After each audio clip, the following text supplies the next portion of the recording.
ಮಧ್ಯಮ ಅಸ್ಮದಾಚಾರ್ಯ ಪರ್ಯಂತಾಂ ವಂದೇ ಗುರುಪರಂಪರಾಂ.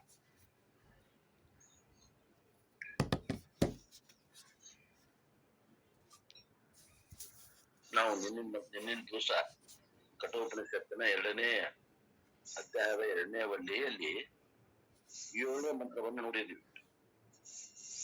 ಯೋನಿಮನ್ಯೇ ಪ್ರಪದ್ಯಂತೆ ಶರೀರತ್ವಾಯ ದೇಹಿನಃ ಸ್ಥಾಣುಂ ಅನ್ಯೇ ಅನುಸಂಯಂತಿ ಯಥಾ ಕರ್ಮ ಯಥಾ ಶ್ರುತಂ.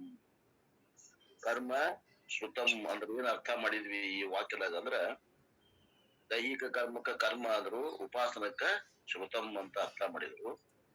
ಕೆಲವರು ದೇವಿಗಳು ಶರೀರಕ್ಕಾಗಿ ಯೋನಿಯನ್ನು ಸೇರುತ್ತಾರೆ, ಮತ್ತೆ ಕೆಲವರು ಕರ್ಮಕ್ಕನುಸಾರವಾಗಿ ಅಥವಾ ಶ್ರುತಕ್ಕನುಸಾರವಾಗಿ ಮರ ಮತ್ತು ಮರಗಳ ಗಿಡಗಳ ಸ್ಥಾಣು ಅಂದ್ರೆ ಇಲ್ಲಿ ಮರ ಪ್ಲಾಂಟ್ ಲೈಫ್ ಸ್ಥಾಣುವನ್ನು ಹೊಂದುತ್ತಾರೆ ಅಂತ ಅವರವರ ಕರ್ಮ ಅವರವರ ಉಪಾಸನೆಗೆ ಅನುಗುಣವಾಗಿ ಅವರು ಮೊದಲಿನ ದೇಹವನ್ನು ಪಡಿತಾರು ಅನ್ನುವಂತ ವಿಷಯವನ್ನು ಹೇಳಿ ಗುಹ್ಯವಾದ ಬ್ರಹ್ಮನನ್ನು ಹೇಳುತ್ತೇವೆ ಎಂದು ಈ ಮೊದಲು ಹೇಳಿದನಷ್ಟೇ, ಈಗ ಅದನ್ನು ಹೇಳುತ್ತಾನೆ. ಯಹ ಯೇಷು ಸುಪ್ತೇಷು ಜಾಗರ್ತಿ ಕಾಮಂ ಕಾಮಂ ಪುರುಷೋ ನಿರ್ಮಿಮಾಣಃ ತದೇವ ಶುಕ್ರಂ ತದ್ಬ್ರಹ್ಮ ತದೇವ ಅಮೃತಂ ಉಚ್ಯತೆ ತಸ್ಮಿನ್ ಲೋಕಾ ಶ್ರೀತಾ ಸರ್ವೇ ತದು ನಾತ್ಯೇತಿ ಕಶ್ಚನ ಏತದ್ವೈತದ್. ಆತ್ಮತತ್ವವನ್ನು ಹೇಳುವಂತ ಮಂತ್ರದೊಳಗೆ ಇದು ಒಂದು ಮಂತ್ರ ಅದ. ಈ ಮಂತ್ರದಲ್ಲಿ ಬರುವಂತ ಶಬ್ದಗಳ ಮತ್ತು ಶಬ್ದಾರ್ಥವನ್ನು ಹೇಳ್ತೇನೆ ಕೇಳಿ. ಪುರುಷಃ ಏವ, ಆ ಅರಿವು ರೂಪ ಏನು ಆತ್ಮ ಅದನ, ಆ ಅರಿವು ರೂಪ ಆತ್ಮ ಯಹ ಜಾಗರ್ತಿ ವಿಚ್ ಕೀಪ್ಸ್ ಅವೇಕ್ ಅಂದ್ರ ಯಾವಾಗಲೂ ಎಚ್ಚರವಾಗಿರ್ತಾನ. ನಿರ್ಮಿಮಾಣ ಅಂದ್ರ ಯಾವಾಗಲೂ ಅವ ಏನ್ ಮಾಡ್ತಾನಂತಂದ್ರ ನಿರ್ಮಿಸುತ್ತಾನೆ. Various dreams. ಕಾಮಂ ಕಾಮಂ ಅಂದ್ರ ಅನೇಕ ಪ್ರಕಾರದ ಸ್ವಪ್ನ ಪದಾರ್ಥಗಳನ್ನ ನಿರ್ಮಿಸುತ್ತಾನೆ. ಪ್ರೊಜೆಕ್ಟ್ ಅಂತಂದ್ರ ಈ ಸಿನಿಮಾದಾಗ ಬಿಡ್ತಾರಲ್ಲ ಪ್ರೊಜೆಕ್ಟರ್, ಅದಕ್ಕೆ ಏನಂತೀರ ಸಿನಿಮಾದಾಗ ಹಿಂದೆ ಆ ಒಂದು ರೂಮ್ ನಲ್ಲಿ ಕುತ್ಕೊಂಡು ಚಿತ್ರಗಳನ್ನ ಬಿಡ್ತಾರಲ್ಲ, ಗೊಂಬೆಗಳನ್ನ, ಅದಕ್ಕೆ ಪ್ರೊಜೆಕ್ಟರ್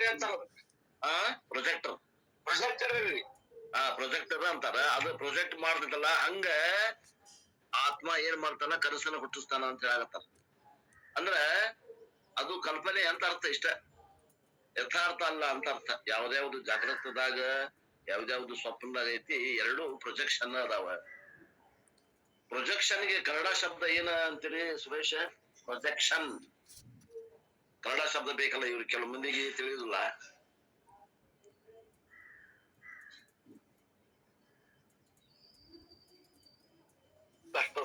ನೋಡಿ ಹೇಳ್ಬೇಕಾಗ್ತದೆ.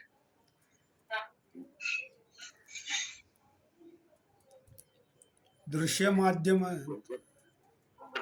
ಪ್ರೊಜೆಕ್ಷನ್.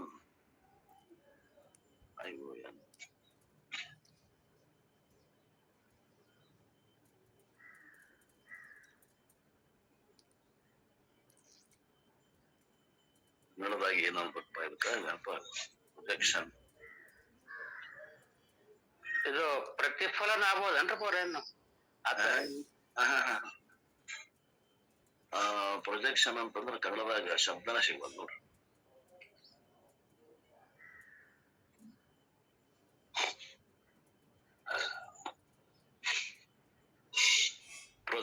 ಪ್ರೊಜೆಕ್ಟ್ ಅಂತಂದ್ರ ತೋರಿಸು ಅಂತ ಅರ್ಥ. ತೋರಿಸು.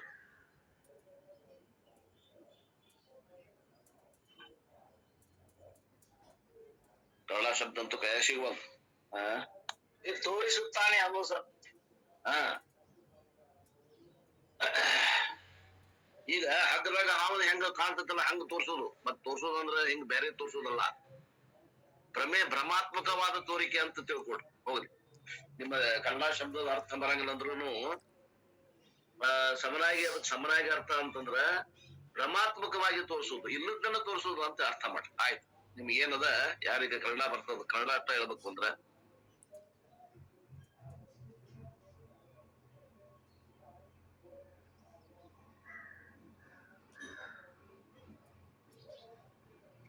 ಇರುವುದು ಒಂದ್ರಿ ತೋರುದೊಂದ್ರಿ ಪರಮಾತ್ಮಕ್ಕನೇ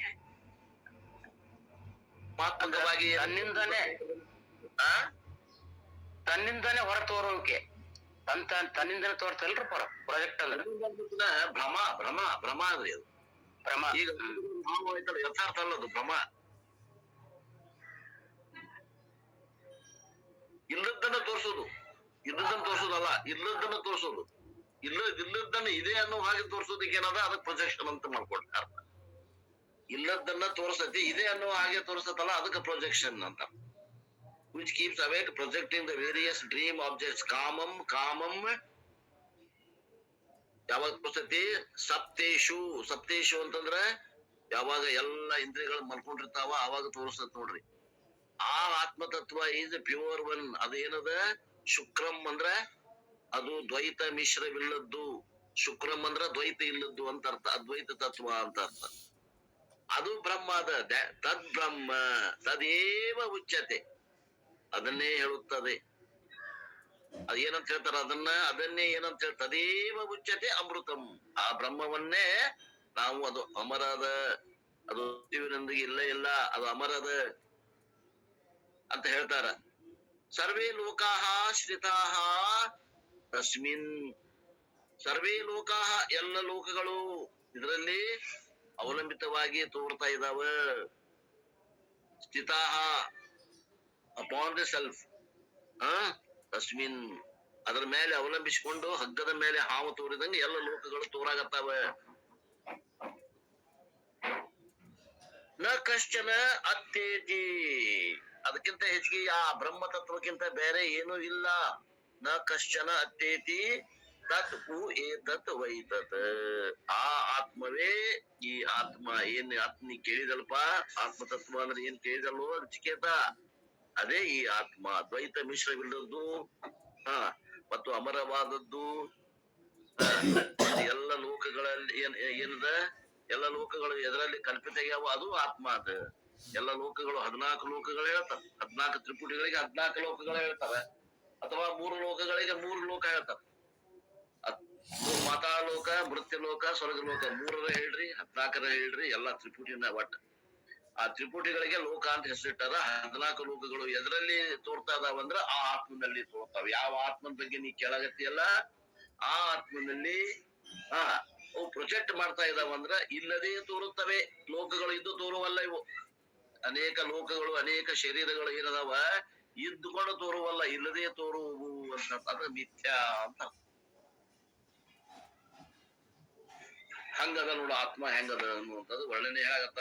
ಇದು ಆತ್ಮತತ್ವವನ್ನು ಹೇಳುವಂತ ಕಠೋಪನಿಷತ್ನಲ್ಲಿ ಇನ್ನೊಂದು ವಾಕ್ಯ ಅಂತ ತಿಳ್ಕೊಡ್ರಿ. ಇದರಲ್ಲಿ ಏನಾಗ್ತಾವ, ಎಲ್ಲ ಕನಸುಗಳು, ಜಾಗ್ರತನೂ ಒಂದು ಕನಸುನು ಒಂದು ಕನಸ, ಇವೆಲ್ಲವೂ ಇದರಲ್ಲಿ ತೋರಾಗತ್ತಾವ, ಇಲ್ಲದೇ ತೋರಾಗತ್ತಾವ. ಪ್ರೊಜೆಕ್ಟ್ ಅಂದ್ರೆ ಇಲ್ಲದೇ ತೋರುವಂತವು. ಇವುಗಳಲ್ಲಿ ಇವು ನಿದ್ರಿಸುತ್ತಿರುವಾಗ ಬೇರೆ ಬೇರೆ ಕಾಮವನ್ನು ನಿರ್ಮಿಸುತ್ತಾ ಯಾವ ಈ ಪುರುಷನು ಎಚ್ಚೆತ್ತಿರುವನೋ ಅದೇ ಶುಕ್ರವು, ಅದು ಬ್ರಹ್ಮವು, ಅದೇ ಅಮೃತವೆನಿಸುತ್ತದೆ. ಏಷು ಸುಪ್ತೇಷು,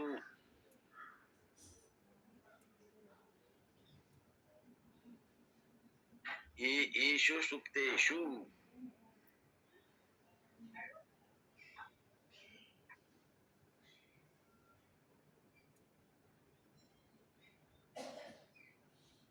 ಯಾವಾಗ ಎಲ್ಲ ಜ್ಞಾನೇಂದ್ರಿಯಗಳು ಮನ್ಕೊಂಡಿದಾವ ಇವು ಅಂತಂದಾಗ ಇಲ್ಲಿ ಅವನ ಜ್ಞಾನೇಂದ್ರಿಯಗಳು ತಗೋಬೇಕು. 5 ಜ್ಞಾನೇಂದ್ರಿಯಗಳು ಅವು ನಿದ್ರೆ ಮಾಡುವತ್ತಾಗ ಅವು ಅಥವಾ ಕರ್ಮೇಂದ್ರಿಯಗಳು ತಗೊಂಡ್ರೆ ಬೇರೆ ಬೇರೆ ಕಾಮವನ್ನು ನಿರ್ಮಿಸುತ್ತಾ ಇರುವಾಗ ಈ ಪುರುಷನು ಎಚ್ಚೆತ್ತಿರುತ್ತಾನೆ. ಆತ್ಮ ಯಾವಾಗ್ಲೂ ಎಚ್ಚರಿರ್ತಾನ ನೋಡ್ರಿ.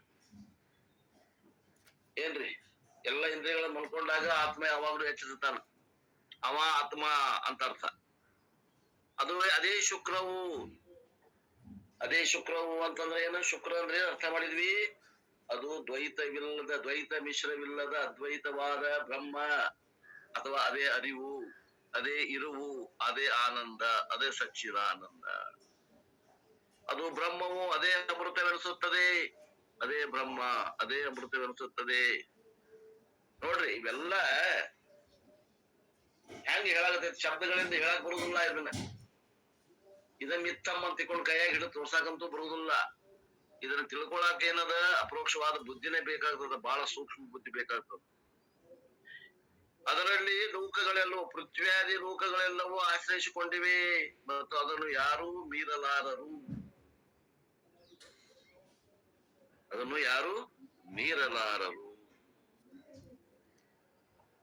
ಅದಕ್ಕಿಂತ ಹೆಚ್ಚಿನ ಯಾವ್ದು ಇಲ್ಲ.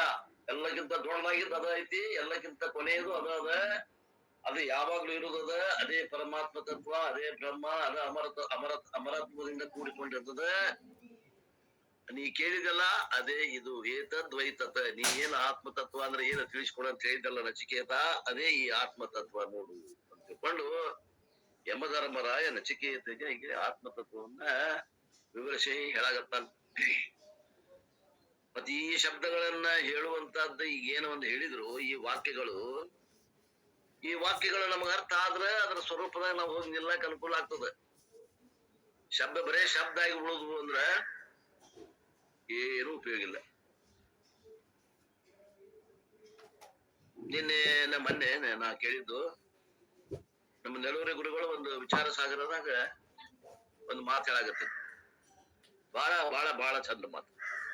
ಏನಂತ ಹೇಳಾಗತ್ತಿದ್ರು ಅಂದ್ರ, ಈ ಶಬ್ದ ಅನ್ನುವಂಥದ್ದು ಒಮ್ಮೆ ಪ್ರಮಾಣ ಆಗ್ತದ, ಒಮ್ಮೆ ಪ್ರಮೇಯ ಆಗ್ತದ ಅಂತ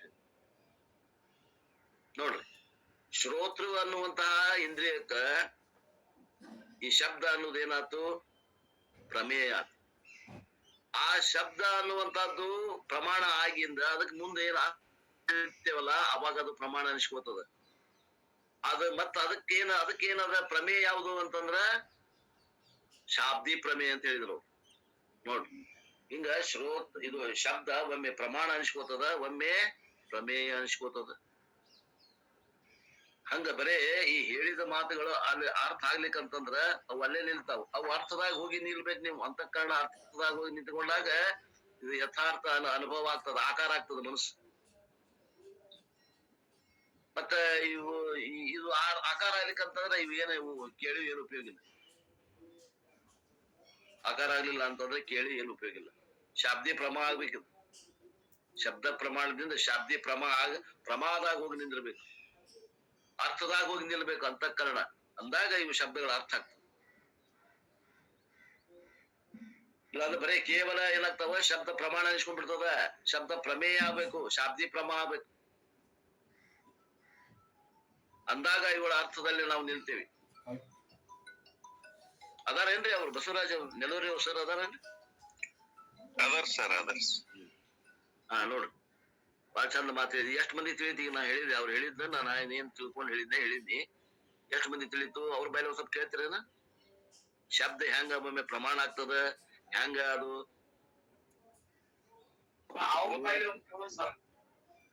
ರೀ ಅವ್ರ ಬಾಯಲ್ಲಿ ಒಂದ್ ಕೇಳೋಣ ಅದಾವ್ರಿ. ಹೇಳ್ರಿ ಸರ ಬಸವರಾಜ್ ನೆಲೂರಿ ಸರ. ಫ್ರೀ ಇದ್ರಿ?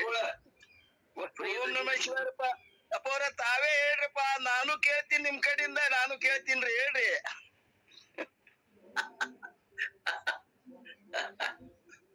ಅಲ್ರಿ ಹೇಳಿದವ್ರು ನೀವು ಹೇಳಿ ಅವ್ರು ತಿಳ್ಕೊಂಡ್ ಅವ್ರು ಹೇಳಾಕತ್ತಾರ. ನಿಮ್ ಬಾಯಲ್ಲೇ ಬಾಳ ಚೆನ್ನಾಗಿ ಇನ್ನೂ ಹೆಚ್ಚ ಆಗ್ತದ ಅಂತ ನಿಮ್ಮನ್ ಕೇಳಾಕತ್ತಾರ.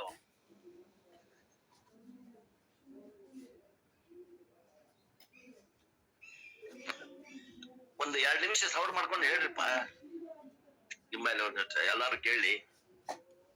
2 ನಿಮಿಷದಾಗ ಆಗ್ತದೆ ತೋರ್ರಿ, ಏನ್ ಬಾಳಿಲ್ಲ.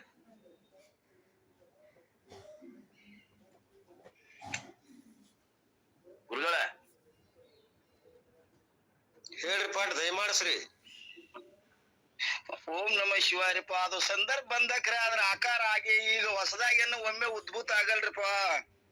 ಹಿಂಗ ಆಗ್ತದ್ರಿ. ಈಗ ಶ್ರೋತ್ರ ಒಮ್ಮೆ ಶಬ್ದ ಏನು ಶ್ರೋತ್ರ ಏನಾಗ್ಯದಲ್ರಿ, ಪ್ರಮಾಣ ಆಗ್ತದ್ರಿ. ಶಬ್ದ ಪ್ರಮಾ ಆಗ್ತದ್ರಿ. ಇನ್ನ ಶಾಬ್ದಿ ಪ್ರಮ ಆಗುವಾಗ ಶಬ್ದ ಪ್ರಮಾಣ ಆಗ್ತದ್ರಿ, ಅರ್ಥ ಶಾಬ್ದಿ ಪ್ರಮ ಆಗ್ತದ್ರಿ. ಎಷ್ಟರಪ್ಪ ಎಷ್ಟ. ಇನ್ನ ಮುಂದೆ ಅದು ನನಗೆ ಉದ್ಭೂತ ಆಗಲ್ರಿಪ್ಪ. ನಮಸ್ಕಾರ ರೀ. ಅಲ್ಲ ಇಷ್ಟ ಕೇಳಿದ್ರಿ, ನಾವೇನ್ ಬಾಳ ಕೇಳಿಲ್ಲ. ಉದ್ಭೂತನಕ್ಕೇನ್ ಇಷ್ಟ ಅದ ರೀ. ಅದ್ರಾಗ ಇರುವುದು ಮರ್ಮ. ಶಬ್ದ ಒಮ್ಮೆ ಪ್ರಮಾಣ ಆಗ್ತದ, ಒಮ್ಮೆ ಪ್ರಮೇಯ ಆಗ್ತದ ಅನ್ನುವಂಥದ್ದು ಬೇಕಾಗೈತೆ ನಮಗ್. ನಿಮಗೆ ಈಗ ಈ ಶ್ಲೋಕದಾಗ ಈ ಶಬ್ದ ಅನ್ನುವಂಥದ್ದು ಪ್ರಮಾಣ ಆದ್ರೂ ಉಪಯೋಗ ಇಲ್ಲ. ಶಾಬ್ದಿ ಪ್ರಮೇಯ ಆಗ್ಬೇಕಿದು. ಅಂದಾಗ ಅಂದ್ರೆ ಅರ್ಥದಾಗ ನಿಮ್ ಮನಸ್ಸು ಆಕಾರ ಆಗ್ಬೇಕು. ಆ ಅರ್ಥ ನಿಮ್ಮ ಇದ್ರ ಏನ್ ಅರ್ಥ ಹೇಳಾಗತ್ತೇವಿ ಆ ಅರ್ಥದ ಆಕಾರ ಆಗ್ಬೇಕು ಮನಸ್ಸು. ಅಂದಾಗ ಆತ್ಮತತ್ವದ ಯಥಾರ್ಥ ಜ್ಞಾನ ಆಗ್ತದ ಆತ್ಮೀಯರೇ. ಇಲ್ಲಾಂದ್ರೆ ಕೇವಲ ಶಬ್ದ ಆಗಿ ಉಳಿದ್ಬಿಡ್ತದ ಇದು. ಶಾಬ್ದಿ ಪ್ರಮಾಣ ಆಗ್ಬೇಕು ಅಂತ ನಾ ಹೇಳ್ತಾ ಇರೋದು ಈ ಮಾತಿನ ಅರ್ಥ. ಆಯ್ತು. ಈಗ ಅಪ್ಪರು ಹೇಳ್ತಾರಲ್ಲ ಇದನ್ನ ಇದ್ರ ಬಗ್ಗೆ ಬ್ರಹ್ಮನ್ ಈಸ್ ಅ ಕಾನ್ಶಿಯಸ್ನೆಸ್. ಅದಕ್ಕ ಕೈಯಾಗ ಪುಸ್ತಕ ಇರ್ಬೇಕು. ಆಮ್ಯಾಗ ಇಂದ್ರಿಯಗಳು ಗಟ್ಟಿದ್ದಾಗನ ಅಭ್ಯಾಸ ಮಾಡ್ಬೇಕು ಇವನ್ನ. ಇಂದ್ರಿಯಗಳು ಓದಾಕ್ ಬರಂಗಿಲ್ಲ ನಮಗ, ಇಂದ್ರಿಯಗಳು ಸಾಥ್ ಕೊಡುವಲ್ಲು ಒಂದಾಗಿ ಇವೆಲ್ಲ ಆಗುದಿಲ್ಲ ಸಾಧನೆ. ಕೈ ಕಾಲು ಗಟ್ಟಿದ್ದಾಗನ ಇವೆಲ್ಲ ಸಾಧನೆ ಮಾಡ್ಬೇಕು.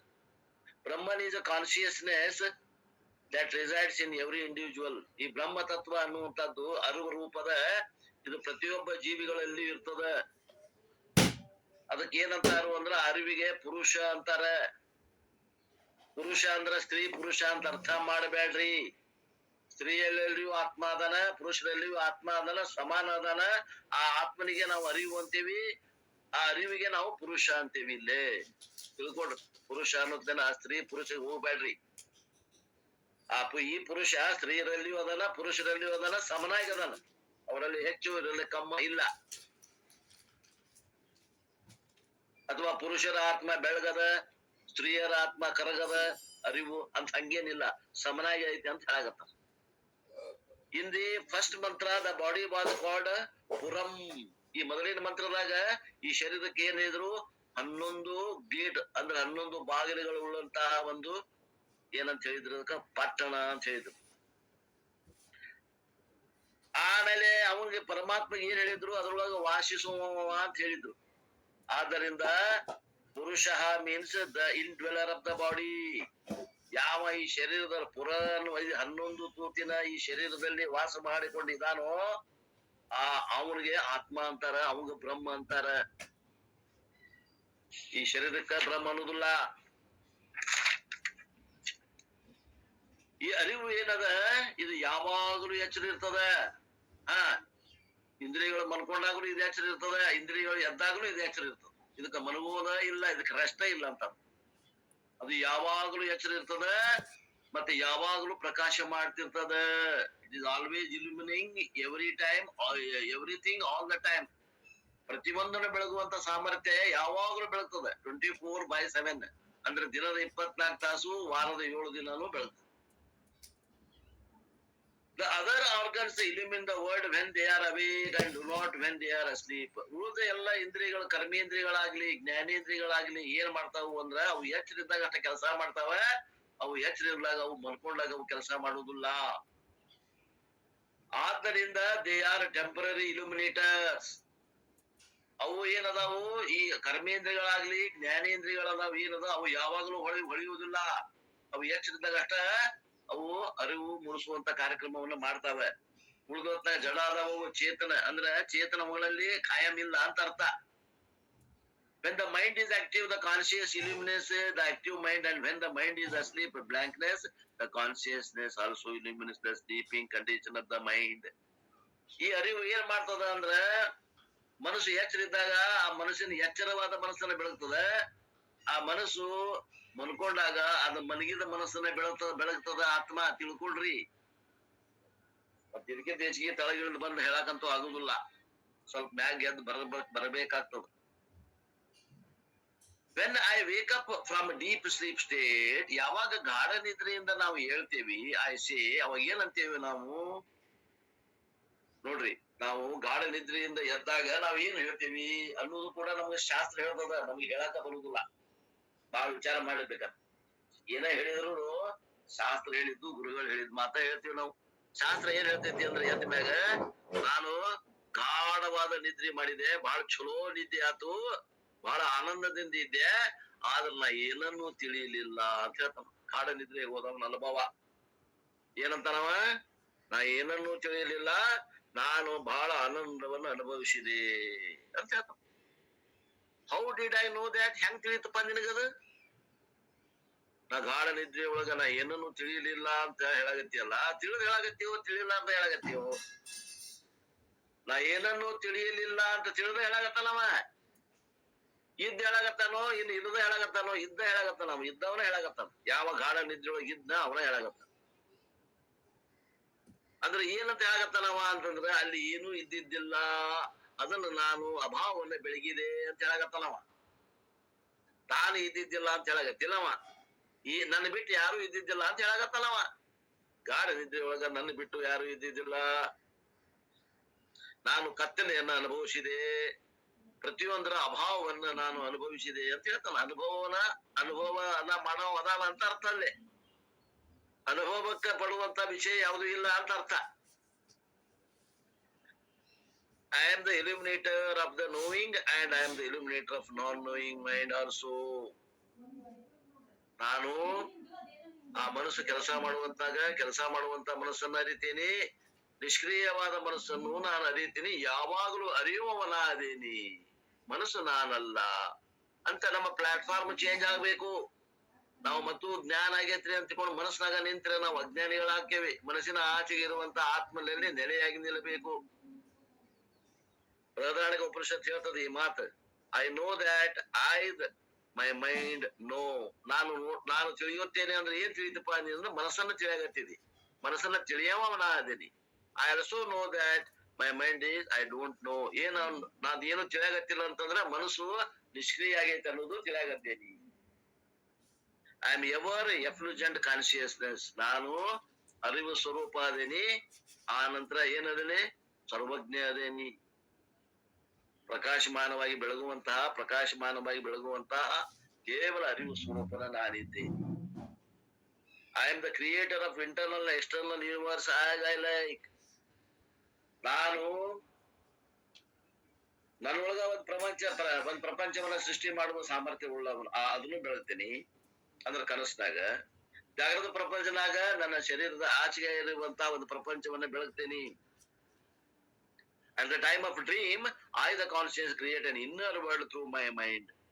ಆ ವಾಸನಾಮಯ ಶರೀರದಿಂದ ಮತ್ತು ಸಂಸ್ಕಾರಗಳಿಂದ ನನ್ನ ಮನಸ್ಸಿನೊಳಗ ಒಂದು ಜಗತ್ತನ್ನು ತಯಾರು ಮಾಡ್ತೀನಿ, ಅದನ್ನು ಸ್ವಪ್ನದಾಗ. ಆಮ್ಯಾಗ ನಾನೇನ್ ಮಾಡ್ತೀನಿ? ಒಂದು ಹೊರಗಿನ ಜಗತ್ತನ್ನು ನಿರ್ಮಾಣ ಮಾಡ್ತೀನಿ ಜಾಗೃತದಾಗ ಮಾಡಿ. ಅಲ್ಲಿ ನಾನು ಒಂದು ಏನ್ ಮಾಡ್ತೀನಿ? I create external universe through my ಕರ್ಮ by taking up different bodies. ಅನೇಕ ಶರೀರಗಳನ್ನ ಧಾರಣ ಮಾಡಿ ನಾನು ನನ್ನ ಕರ್ಮಗಳನ್ನ ಕಳ್ಕೋತೇನೆ, ಭೋಗಿಸಿಯ ಕರ್ಮಗಳನ್ನ ಕಳ್ಕೋತೇನೆ ಜಾಗೃತ ಅವಸ್ಥೆಯಲ್ಲಿ. ಇಷ್ಟಾದ್ರೂ ಕೂಡ yet I am ever pure. ನಾನೇನು ಬದಲಾವಣೆ ಆಗಿಲ್ಲ. ಅವುಗಳೊಂದಿಗೆ ನನ್ನ ಸಂಬಂಧ ಇಲ್ಲ, ಯಾವ ಸಂಬಂಧನೂ ಇಲ್ಲ. ಸಂಬಂಧ ಹೇಳ್ಬೇಕಂದ್ರೆ ತಾದಾತ್ಮ್ಯ ಸಂಬಂಧ ಅಜ್ಞಾನದಿಂದ ಆಗೈತೆ ಹೊರತು ಬೇರೆ ಸಂಬಂಧ ಯಾವುದು ಇಲ್ಲ. Even though the mind, body and the world that I create and associate which are impure. ಈ ಜಗತ್ತು ಕೂಡ ಅಶುದ್ಧದ, ಈ ಶರೀರ ಕೂಡ ಅಶುದ್ಧದ. ನಾ ಮಾತ್ರ ಯಾವಾಗ್ಲೂ ಶುದ್ಧದೇನಿ. ನನ್ನ ಶುದ್ಧತೆಗೆ ಯಾವ ಧಕ್ಕೆ ಬಂದಿಲ್ಲ. ಶುಕ್ರಂ, ಅಲ್ಲಿ ದ್ವೈತ ಅನ್ನುವಂಥದ್ದು ಇಲ್ಲ. ಕೇವಲ ಅದ್ವೈತ. ಅಲ್ಲಿ ಏನದ? ಆ ಸಂಬಂಧವೇ ಇಲ್ಲ, ಲೇಪನ ಇಲ್ಲ ಅಂತ, ಅಂಟು ಇಲ್ಲ. ಈ ಶರೀರಕ್ಕೆ ಅಂಟದೇನೆ ನಾ ಅದೇನಿ, ಈ ಜಗತ್ತಿಗೆ ಅಂಟದನ ನಾನು ಅದೇನಿ. ಇಷ್ಟೆಲ್ಲ ಸೃಷ್ಟಿ ಮಾಡಿ ಅವುಗಳನ್ನ ಬೆಳಗಿದ್ರು ಕೂಡ ಅವುಗಳೊಂದಿಗೆ ನನ್ನ ಸಂಬಂಧ ಇಲ್ಲ. ನಾನು ಯಾವಾಗ್ಲೂ ಶುದ್ಧ ಅದೇನಿ. ಅವು ಅಶುದ್ಧ ಇರಬಹುದು, ಶರೀರ ಮತ್ತು ಜಗತ್ತು ಅಶುದ್ಧ ಅದಾವ. ಆದ್ರೆ ನಾನು ಯಾವಾಗ್ಲೂ ಶುದ್ಧನ ಅದೇನಿ. I am the conscious, I am the Brahman. ನಾನು ಅರಿವು, ನಾನು ಬೃಹತ್ ಆಕಾರದಲ್ಲಿ ವ್ಯಾಪಕವಾದ ಚೇತನ. ನಾನು ಪರಿಚ್ಛಿನ್ನ ಅಲ್ಲ, ಪರಿಪೂರ್ಣನಾದಂತ ಆತ್ಮ ಸ್ವರೂಪನೇ ಇದ್ದೇನೆ. ನಾನು ಈ ಶರೀರದಿಂದ ಬಂಧಿತನಾಗಿಲ್ಲ, ಶರೀರದ ಹವನಾಗಿಲ್ಲ. ನಾನು ಶರೀರದ ಒಳಗೂ ಅದೇನಿ, ಶರೀರದ ಹೊರಗೂ ಅದೇನಿ. ಎಲ್ಲ ಶರೀರಗಳು ನನ್ನಲ್ಲಿ, ಈ ಆತ್ಮನಲ್ಲಿ ಅದಾವ ಹೊರತು ಈ ಶರೀರದೊಳಗ ಆತ್ಮ ಇಲ್ಲ. ತಿಳ್ಕೊಳ್ರಿ. ಆ ಆತ್ಮ ಏನದ? ಅದು ಅಮರದ, ಅದಕ್ಕೆ ಹುಟ್ಟು ಸಾವುಗಳು ಇಲ್ಲ. ಅದು ಆಕಾಶದಂತೆ ವ್ಯಾಪಕ ಅದ. ಯಾವಾಗ ಒಂದು ಗಾಡಿಯನ್ನ ಹೊಡೆದ್ವಿ ಅಂದಾಗ ಆಕಾಶ ಅಲ್ಲಿ ಹೊಡಿತೇನು? ಈಗ 2 ಕೋಣೆ ಅದಾವಪ್ಪ, ಒಂದ್ ಅಡಿಗೆ ಮನೆ, ಒಂದು ಬೆಡ್ರೂಮ್ ಅದ, ನಡಕ್ ಒಂದು ಕೋಣೆ ಅದ, ಒಂದ್ ಏನದ ಇದು ಗಾಡಿ ಅದ. ಈ ಗಾಡಿಯನ್ನ ಹೊಡೆದ್ವಿ ಅಂದಾಗ ಆಕಾಶ ಹೊಡಿತೈತೇನು? ಇಲ್ಲ. ಆಕಾಶ ಹೆಂಗಿತ್ತು ಹಂಗ ಅದ. I do not die when the body dies. ಹಂಗ ಈ ಶರೀರ ಬಿದ್ದಾಗ ನಾನು ಆಕಾಶದಂತೆ ಹಾಯುವುದಿಲ್ಲ. ನಾನು ಆಕಾಶದ ಸ್ವರೂಪದೇನಿ. ಆಕಾಶ ತಲೆಯಾಗ ಹೋಗ್ಬೇಕು. ನಿಮ್ಮ ತಲೆಯಾಗ ಆಕಾಶ ಇರಬಾರ್ದು. ಮತ್ತ ಆಕಾಶ ತಲೆಯಾಗ ಹೋಗ್ಬೇಕಲ್ಲ. ಆಕಾಶ ಅಂದ್ರೆ ಏನ್ರಿ? ಆಕಾಶ ಕಲ್ಪನೆ ಬಹಳ ಮಂದಿಗೆ ಬರುದಿಲ್ಲ. ಅವಕಾಶ ಕೊಟ್ಟಿದ್ದಕ್ಕ ಆಕಾಶ ಅಂತಾರ. ಆ ಪೊಳ್ಳು ಏನದ, ಎಲ್ಲಿ ವಸ್ತುಗಳನ್ನ ಇಡ್ತೇವಲ್ಲ ಪೊಳ್ಳು, ಆ ಪೊಳ್ಳಿಗೆ ಆಕಾಶ ಅಂತಾರ. ಪೃಥ್ವಿ, ಅಪ್ಪ, ತೇಜ, ವಾಯು 4 ಮಂದಿ ಕಲ್ಪನಾಗ ಬರ್ತಾವ. ಆಕಾಶ ಬಹಳ ಮಂದಿ ಕಲ್ಪನಾ ಬರೋದಿಲ್ಲ. ಆಕಾಶ ಮತ್ತೆ ಮ್ಯಾಗ ತೋರಿಸ್ತಾರ, ನೀಲಿ ಬಣ್ಣದ ಆಕಾಶ ತೋರಿಸ್ತಾರ. ಆಕಾಶ ನೀಲಿ ಐತೇನೋ? ಇಲ್ಲ. ಆಕಾಶ ಅಂದ್ರೆ ಏನು? ಪೊಳ್ಳು. ಇದೇನೈತಿ ಪೊಳ್ಳು ಕೈಯಾಗ ಈಗ ಹಿಡಿತೇವಲ್ಲ, ಇಷ್ಟು ಪೊಳ್ಳು ಅಂತ ಹೇಳ್ತೇವಲ್ಲ, ಇದೇ ಆಕಾಶ. ಆಕಾಶದಂಗೆ ವ್ಯಾಪಕ ಐತೆ ಇಲ್ಲಿ. ದ್ವಾಡಿಗಳನ್ನ ತೆಗೆದಾಗ ಆಕಾಶ ಯಾವ್ದು ಎರಡು ಆತನ? ಎರಡಿದ್ ಒಂದ್ ಆತನ ಆಕಾಶ? ಯಾವಾಗ್ಲೂ ಒಂದ ಅದ ಅದು. ಆ ದ್ವಾಡಿ ಇರೋದ್ರಿಂದ ಎರಡು ಆಕಾಶ, ಒಂದು ಅಡಿಗೆ ಮನೆ ಆಕಾಶ, ಒಂದು ಬೆಡ್ರೂಮಿನ ಆಕಾಶ ಅಂತ ಎರಡೇನ ತೋರಿದ್ದು. ಆಕಾಶ ಮಾತ್ರ ಒಂದ ಹೆಂಗೈತೋ, ಈ ಶರೀರ ಹುಟ್ಟಿದಾಗನು ಇದಕ್ಕ ಈಗ ಹುಟ್ಟಿದಾಗ ಒಂದು ಪರಿಚಿನ್ನ ಭಾವ ಬಂದೈತಿ. ಅದು ಸತ್ತಾಗ ಪರಿಚಿನ್ನ ಭಾವ ಹೋಗ್ತೈತ ಅಂದ್ರೆ ಹಂಗಲ್ಲ. ಆತ್ಮ ಯಾವಾಗ್ಲೂ ಪೂರ್ಣನ ಅದ, ಅದು ವ್ಯಾಪಕ ಅದ, ಅದು ಒಂದ ಅದ. ಹೆಂಗ? ಆಕಾಶದಂತೆ. ಆಕಾಶ ತಲೆ ಬರ್ಬೇಕು ಆತ್ಮೀಯರೇ. The space doesn't disappear when the wall is pulled down. ನೀವು ಗಾಡಿ ಕೆಡವಿದಾಗ ಆಕಾಶ ಅದು ತಲೆ ಬೀಳುವುದಿಲ್ಲ, ಆಕಾಶ ತಲೆ ಬೀಳುವುದಿಲ್ಲ. ತಿಳ್ಕೊಡ್ರಿ. ಹಂಗ ಈ ಶರೀರ ಸತ್ತಾಗ ಆತ್ಮ ತಳಗಿ ಬೀಳುವುದಿಲ್ಲ. ತಿಳ್ಕೊಡ್ರಿ, ಸಾಯುವುದಿಲ್ಲ. We began that the statement that conscious resides in the body, and now we say that this body along with all the bodies resides in the conscious. ನಾವು ಪ್ರಾರಂಭ ಮಾಡಿದ್ದು ಎಲ್ಲಿಂದ ಮಾಡಿದ್ವಿ? ಈ ಶರೀರದಲ್ಲಿ ಆತ್ಮ ಅದಾನೆ, ಅಂಗುಷ್ಟ ಮಾತ್ರ ಆತ್ಮ ಅದಾನ ಅಂತ ಪ್ರಾರಂಭ ಮಾಡಿ ಎಲ್ಲಿಗೆ ಮುಗಿಸಿದ್ವಿ ಅಂದ್ರ ಆ ವ್ಯಾಪಕವಾದ ಆತ್ಮನಲ್ಲಿ ಈ ಎಲ್ಲ ಶರೀರಗಳು ಕಲ್ಪಿತದಾವ ಅಂತ ಅಲ್ಲಿಗೆ ಬಂದು ಮುಗಿಸಿದ್ವಿ ನಾವು. ತಿಳ್ಕೊಡ್ರಿ, ಎಲ್ಲಿಗೆ ಹೇಳ್ಕೊಂಡ್ ಬಂತು ಉಪನಿಷತ್ಕಾರರು ಅಂತಂದ್ರ, ನಾವು we say that this body along with all the body decide in the conscious. ಈ ಶರೀರ ಅಷ್ಟ ಅಲ್ಲ, ಈ ಶರೀರದೊಂದಿಗೆ ಉಳಿದೆಲ್ಲ ಶರೀರಗಳು ಆ ಆತ್ಮನಲ್ಲಿ ನೆಲೆಯಾಗಿವೆ, ಆ ಆತ್ಮನಲ್ಲಿ ಕಲ್ಪಿತವಾಗಿವೆ ಅಂತ ಬಂದ್ವಿ ನಾವು. ಹಂಗಾರೆ ಈಗ ಹೇಳ್ರಿ, ಅಂಗುಷ್ಟ ಮಾತ್ರ ಅದಾನ ಆತ್ಮ? ಇಲ್ಲ. ಹಂಗ ಕಲ್ಪನಾ ತೋರ್ಸಿದ್ವಿ ನಾವು. ಒಳಗದಾನ ಅಂತ ತಿಳ್ಕೊಂಡು ಸೂಕ್ಷ್ಮ ಆಗ್ಲಿಕ್ಕೆ, ಅರ್ಥ ಕಾಲ ಸೂಕ್ಷ್ಮ ಆಗ್ಲಿಕ್ಕೆ ಒಳಗ್ ಹೋಗಿ ತೋರಿಸಿ, ಅಂಗುಷ್ಟ ಮಾತ್ರ ತೋರಿಸಿ ಈಗ ವ್ಯಾಪಕ ಚೇತನಕ್ಕೆ ಕರ್ಕೊಂಡ್ ಬಂದು ನಿಲ್ಲಿಸಿದ್ರು. Therefore, nothing in the creation can exist beyond this consciousness. ಈ ಜಗತ್ತಿನಲ್ಲೇ ಸೃಷ್ಟಿಯಲ್ಲಿ ಆತ್ಮನಕ್ಕಿಂತ ಬೇರೆ ಅನ್ನೋದು ಯಾವುದು ಇಲ್ಲವೇ ಇಲ್ಲ. ಇವೆಲ್ಲವೂ ಕಲ್ಪಿತದಾವೆ. The Atma, the consciousness in which the whole world rests, ಅಂದ್ರೆ ಆ ಆತ್ಮನಲ್ಲಿ, ಆ ಅರಿವಿನಲ್ಲಿ ಇಡೀ ಜಗತ್ತು ಸ್ಥಾಪಿತವಾಗಿದೆ. Rises, rests and dissolves. ಸೃಷ್ಟಿ, ಸ್ಥಿತಿ, ಲಯ ಹಾಕೊಂತಿರ್ತವೆ. ಹೆಂಗ ಸಮುದ್ರದಲ್ಲಿ ಅಲೆಗಳು ಹುಡ್ತಾವ, ಉಳಿತಾವ, ಲಯ ಹಾಕವ್, ಹುಡ್ತಾವ, ಉಳಿತಾವ, ಲಯ ಹಾಕವ್. ಸೃಷ್ಟಿ, ಸ್ಥಿತಿ, ಲಯ ಅಲೆಗಳು ಹೆಂಗ ಹಾಕವೋ ಹಂಗ ಆ ಆತ್ಮನಲ್ಲಿ ಈ ಜಗತ್ತುಗಳು ಅನ್ನುವಂಥವು ಏನದಾವು ಇವೆಲ್ಲ ಸೃಷ್ಟಿ, ಉತ್ಪತ್ತಿ, ಸ್ಥಿತಿ, ಲಯವನ್ನು ಹೊಂದುತ್ತಾವ. These what Nachiketa wanted to know as a third boon. 3ನೇ ವರವಾಗಿ ಏನ್ ಕೇಳಿದ್ದಾವ? ಆತ್ಮತತ್ವವನ್ನು ಹೇಳಿಕೊಡುವಂತ ಕೇಳಿದ್ದಲ್ಲ. ಆ ಆತ್ಮತತ್ವವನ್ನ 3ನೇ ವರ ಏನ್ ಕೇಳಿದ್ದ, ಅದನ್ನ ಈ ರೀತಿ ನಚಿಕೇತನಿಗೆ ಯಮಧರ್ಮರಾಯ ಅವನಿಂದ ಕೊಡಲ್ಪಟ್ಟಿತು.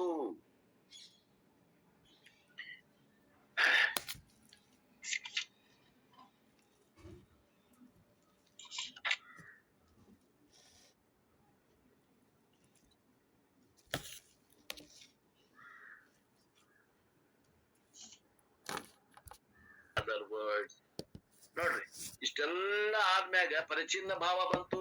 ಇಂತಲ್ಲಿ ಐತಿ, ಇಂತಲ್ಲಿ ಇಲ್ಲ ಅನ್ನುವಂತ ಭಾವ ಬಂತು ಭ್ರಮೆಯಿಂದ. ಅಷ್ಟ ಅಲ್ಲ, ನಾವ್ ಏನ್ ವಿಚಾರ ಮಾಡ್ತೇವಿ, ಏನ್ ಡಿಸಿಷನ್ ಮಾಡ್ತೇವಿ ಅಂತಂದ್ರ, ಈ ಶರೀರ ಯಾವಾಗ ಬಿದ್ದು ಹೋಗ್ತದ ಆ ಒಳಗಿನ ಆತ್ಮನು ಏನಾದ್ರು ಪ್ರಯಾಣ ಮಾಡ್ತದ ಅಂತ ನಾವು ಭಾವಿಸ್ತೇವೆ. ಅದು ಪ್ರಯಾಣ ಮಾಡುವುದಿಲ್ಲ, ನಾವು ಭಾವಿಸ್ತೇವೆ. ಭ್ರಮೆಯಿಂದ ಕಲ್ಪನಾ ಮಾಡ್ತೇವೆ. ಅದೆಲ್ಲ ಹೋಗ್ತದ? ಸ್ವರ್ಗಕ್ಕೆ ಹೋತು, ನರಕಕ್ಕೆ ಹೋತು, ಪಿತೃಲೋಕಕ್ಕೆ ಹೋತು. ಅದಕ್ ನಾವೇನ್ ಮಾಡ್ತೇವಿ? ವಿ ಆಲ್ಸೋ ಪ್ರೇ ಫಾರ್ ಆತ್ಮಶಾಂತಿ, ಶ್ರಾದ್ದ, ಆತ್ಮಶಾಂತಿಗಾಗಿ ಎಲ್ಲ ಕಾರ್ಯಕ್ರಮಗಳನ್ನು ಮಾಡ್ತೀವಿ. Lord Emma clears this misconception in verse number 9 and 10 and 11 with example of fire. 9, 10, 11ನೇ ಶ್ಲೋಕದಲ್ಲಿ ಇದ ಅಧ್ಯಾಯದಾಗ ಈ 3 ಶ್ಲೋಕಗಳಲ್ಲಿ ಅಗ್ನಿಯ ಉದಾಹರಣೆ ತಗೊಂಡುಕೊಂಡು ಇದೆಲ್ಲ ಸಮಸ್ಯೆಯನ್ನು ಬಗೆಹರಿಸ್ತಾನ ನೋಡ್ರಿ. ಯಾರು? Yamadharmaraya. Example of fire, air and sunlight. ಬೆಂಕಿದ ಒಂದು ಉದಾಹರಣೆ ತಗೋತಾನ, ವಾಯುವಿನ ಒಂದು ಉದಾಹರಣೆ ತಗೋತಾನ, ಆಮ್ಯಾಗಿಂದ ಸೂರ್ಯನ ಬೆಳಕಿನ ಉದಾಹರಣೆ ತಗೊಂಡು ಇದನ್ನ ಬಗೆಹರಿಸ್ತಾನ. In this verse, Lord Yama points out that the fire principle. ಈಗ 9ನೇ ಶ್ಲೋಕದಾಗ ಅಗ್ನಿ ತತ್ವವನ್ನ ಇಟ್ಕೊಂಡು ಈ ಸಮಸ್ಯೆಯನ್ನ ಏನು ಭ್ರಮೆಯಿಂದ ಪರಿಚ್ಛಿನ್ನ ಭಾವ ಬಂದದ ಆತ್ಮನಿಗೆ, ಅದು ಭ್ರಮೆಯಿಂದ ಆಗ್ಯದ ಅಂತ ತೋರ್ಸಾಕತ್ತಾರ, ಹೇಳ್ತಾರ. ಅಗ್ನಿ ತತ್ವಂ formlessly pervades the universe. Heat Agni Tattvam doesn't have the form. ಆ ಅಗ್ನಿಗೆ ಯಾವ್ದು ನಾಮ ಇಲ್ಲ, ರೂಪ ಇಲ್ಲ. ಅದು ವ್ಯಾಪಕವಾಗ್ಯದ. It is all pervading. It is sarvam vyapakam. When Agni manifests in the log of burning wood, because of the former association with the latter, we mistakenly conclude that fire is localized in the log of wood. ಒಂದು ಕಡೆಗೆ ಬೆಂಕಿ ಅದ ಏನ್ರಿ, ಒಂದು ಕಡೆಗೆ ಬಡ್ಡಿ ಅದ, ಆ ಉದ್ದನ ಬಡ್ಡಿ ಅದ, ಆ ಕಡೆಗೆ ಬೆಂಕಿ ಹತ್ತೈತಿ, ಪೂರ ಕಡೆಗೆ ದಗದಗದಾಗ ಉರಿ ಆಗತೈತಿ. ಅವಾಗ ಬೆಂಕಿಗೆ ಆಕಾರ ಯಾವ್ದು ಬರ್ತದ ಅಂದ್ರೆ ಆ ಕಡೆಗಿದ ಎಷ್ಟ್ ಐತಲ್ಲ ಆಕಾರ, ಅದು ಆಕಾರ ಆಗ್ತೈತಿ. ಖರೆ ಅಂದ್ರ ಅಗ್ನಿಗೆ ಆಕಾರ ಇಲ್ಲ, ಆ ಕಟ್ಟಿಗೆಗೆ ಆಕಾರ ಐತಿ. ಆ ಕಟ್ಟಿಗೆಗೆ ಆಕಾರ ಇದ್ದಿದ್ದನ್ನ ಅದು ಹತ್ತಿ ಉರಿಯಾಗತ್ತಂದ್ರ ಆ ಬೆಂಕಿ ಆ ಕಟ್ಟಿಗೆ ಆಕಾರ ತಗೋತದ. ನಿಜವಾಗಿಯೂ ಆಕಾರ ಇಲ್ಲದಂತ ಅಗ್ನಿಗೆ ಅದು ಆಕಾರವನ್ನು ಕೊಡ್ತದ ಕಟ್ಟಿಗೆ. ಅವಾಗ ನಾವೇನ್ ತಿಳ್ಕೊತೇವಿ? ಕಟ್ಟಿಗೆ ಉದ್ದದ, ಕಟ್ಟಿಗೆ ದಪ್ಪದ ಅಂತೇವಲ್ಲ, ಹಂಗ ಅಗ್ನಿ ಉದ್ದದ, ಅಗ್ನಿ ದಪ್ಪದ ಅಂತ ಅರ್ಥ ಮಾಡ್ತೇವಿ. ಹಂಗ ನಾವು ಆತ್ಮತತ್ವ ಈ ಕೊನೆಗದ, ಆ ಕೊನೆಗಿಲ್ಲ.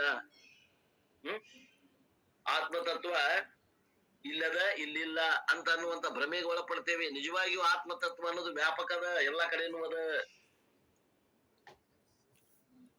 It appears to be localised because of manifesting media. ಆ ಉಪಾಧಿ ಏನದ, ಆ ಸುಡುವ ಕಟ್ಟಿಗೆ ಇರುವುದರಿಂದ ಆ ಕಟ್ಟಿಗೆದ ಉಪಾಧಿ ಹೆಂಗದ, ಆ ಉಪಾಧಿ ಆಕಾರ ತಗೋತೈತಿ ಆ ಅಗ್ನಿ. ಉಪಾಧಿ creates an error in the mind. ಆ ಉಪಾಧಿ ಏನ್ ಮಾಡ್ತದ? ನಮ್ಮ ಮನಸ್ಸಿನೊಳಗ ಒಂದು ತಪ್ಪು ಭ್ರಮೆಯನ್ನ ಕಲ್ಪನಾ ಮಾಡ್ತದ.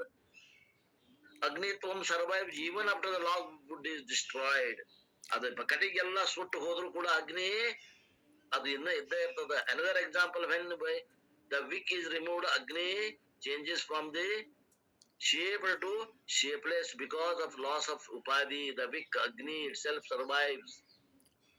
ಅದೇ ರೀತಿ ಇನ್ನೊಂದು ಉದಾಹರಣೆ ತಗೊಳ್ರಿ. ಒಂದು ಬತ್ತಿ ಅದ,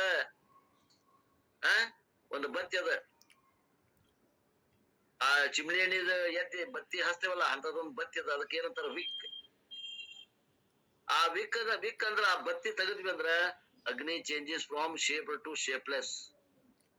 ಯಾವ್ದು ಅಗ್ನಿ ಅದ ಬತ್ತಿ ಇದ್ದಾಗ ಅದಕ್ಕ ಒಂದು ಆಕಾರ ಬರ್ತೈತೆ ಆ ಬತ್ತಿ, ಆ ಬೆಂಕಿಗೆ. ಆ ಬತ್ತಿ ತೆಗೆದ್ ಬಿಡ್ರಿ, ಆಕಾರ ಹೋಗ್ಬಿಡ್ತದ. ಅದಕ್ಕ ಅದು ಆಕಾರ ಬಂದಿದ್ದು ಅದು ಉಪಾಧಿಯಿಂದ ಬಂದೈತೆ ಹೊರತು ಅದು ಅಗ್ನಿದಲ್ಲ. ಇನ್ನು ತಿಳ್ಕೊಳ್ರಿ ಅಂತ ಹೇಳ್ತಾರ. ಅದೇ ರೀತಿ ಆತ್ಮತತ್ವ ಏನದ, ಸ್ಥೂಲ ಸೂಕ್ಷ್ಮ ಶರೀರದಾಗ ಬಂದಾಗ ಅದರ ಆಕಾರ ಆಗ್ತದೆ. ಅದು ನಿಜವಾಗಿ ಅದ್ರ ಆಕಾರ ಆಗೋದಿಲ್ಲ, ಆಕಾರ ಆದಂಗ ಆಗ್ತದ. ಅವಾಗ ನಮಗ ಅನೇಕ ಶರೀರಗಳಲ್ಲಿ ಆತ್ಮ ಅದು ಪ್ರತಿಬಿಂಬಿಸ್ತು ಅಂತಂದಾಗ ಅನೇಕ ಶರೀರಗಳು ಅದಾವನ್ನೋಂಗ ನಮಗ ಅನಿಸ್ತದ. ಅನೇಕ ಆತ್ಮರು ಅದಾರಂತ ಭ್ರಾಂತಿಯಿಂದ ನಮಗ ಅನಿಸ್ತದ. ನಿಜವಾಗಿ ಆತ್ಮರು ಅನೇಕ ಇಲ್ಲ, ಒಬ್ಬನೇ ಅದಾನೆ.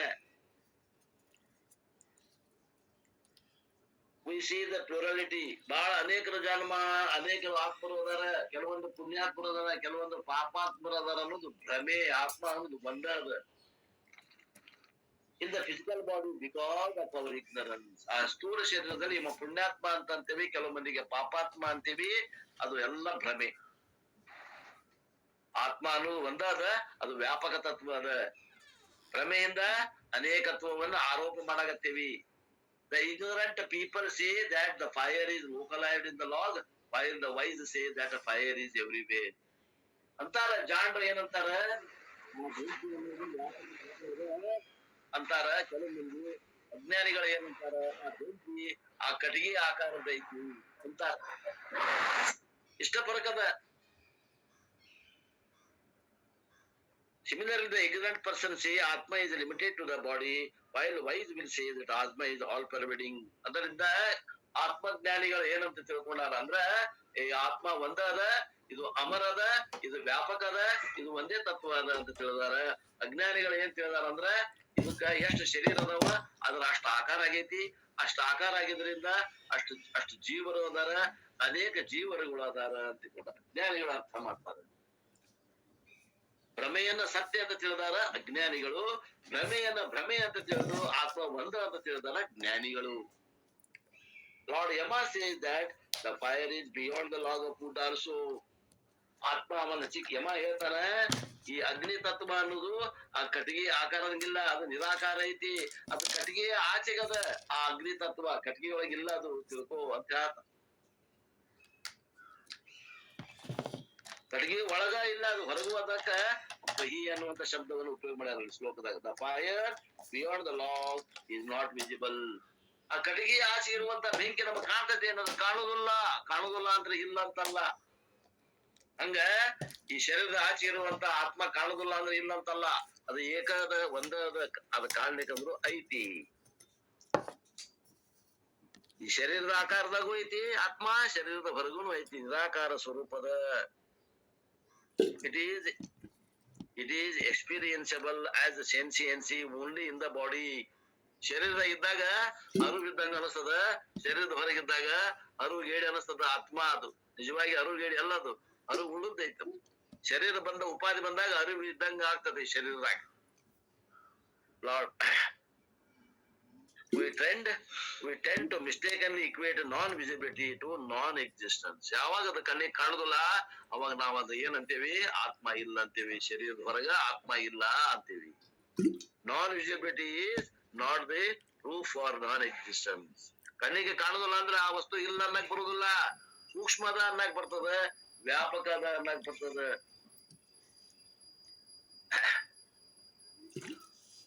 ನೋಡ್ರಿ ಹಿಂಗದ ಇದು ಉಪನಿಷತ್ತು. ಇದು ಈ ಮಂತ್ರವನ್ನ ಪೂರ್ಣ ಓದಿ ನಿಮಗೆ ಕನ್ನಡದಾಗ ಯಥಾರ್ಥ ಹೇಳಿದೆ. ಎಷ್ಟು ಮಂದಿ ತಿಳಿದ್ರಿ? ಎಷ್ಟು ಮಂದಿ ತಿಳಿಯಲಿಲ್ಲ? ಏನ್ ಮಾಡಕ್ ಬರ್ತದ ಹೇಳ್ರಿ. ಹಗಲೆಲ್ಲ ಓದ್ರಿ, ಪ್ರಶ್ನೆ ಕೇಳ್ರಿ, ತಿಳ್ಕೊಳಕ್ ಪ್ರಯತ್ನ ಮಾಡ್ರಿ. ಇದು ಎಲ್ಲರ ಸ್ವರೂಪ ಐತಿ. ಇದು ಹೇಳೋ ಒಂದು ಸ್ವರೂಪ ಅಲ್ಲ, ಬರದವ್ರ ಸ್ವರೂಪ ಅಲ್ಲ, ಎಲ್ಲರ ಸ್ವರೂಪ ಐತಿ. ಆ ಸ್ವರೂಪನ ಇದ್ದಕ್ಕಿದ್ದಂಗೆ ಹೇಳ್ಯಾರ. ಇದಕ್ಕಿಂತ ತೆಳಗೆ ಬಂದು ಹೇಳಕ್ ಆಗುದಿಲ್ಲ. ನೀವ ಸ್ವಲ್ಪ ಮ್ಯಾಗ ಬರ್ಬೇಕು. ಯಾರಿಗೆ ತಿಳಿದಿಲ್ಲ ಅನ್ನೋರು ಯಾರು ಇದ್ರ, ಎಲ್ಲರೂ ತಿಳಿದೇವ್ರಿ ಅಂದ್ರ ಸಂತೋಷ. ನಾಳಿನ ದಿವಸ 10ನೇ ಮಂತ್ರವನ್ನ ಮುಂದೆ ಹೋಗೋಣ. 15ನೇ ಮಂತ್ರ ಮಠ ಇದು ಹಿಂಗಾದ ವಿಷಯ. ಕಠಿಣದ, ಸೂಕ್ಷ್ಮ ಬುದ್ಧಿಯವರಿಗೆ ತಿಳಿತದ, ಸ್ಥೂಲ ಬುದ್ಧಿಯವರಿಗೆ ತಿಳಿಯೋದಲ್ಲ. ಸ್ಥೂಲ ಬುದ್ಧಿಯನ್ನು ಸೂಕ್ಷ್ಮ ಬುದ್ಧಿ ಮಾಡಿ ತಿಳ್ಕೊಳಕ್ ಪ್ರಯತ್ನ ಮಾಡ್ಬೇಕು ಅನ್ನುವಲ್ಲಿಗೆ ಇವತ್ತಿನ ಈ 2 ವಾಕ್ರೂಪ ಸೇವೆಯನ್ನು ಗುರುಪಾದಕ್ಕೆ ಸಲ್ಲಿಸಿ ನನ್ನ ವಾಣಿಗೆ ವಿರಾಮ.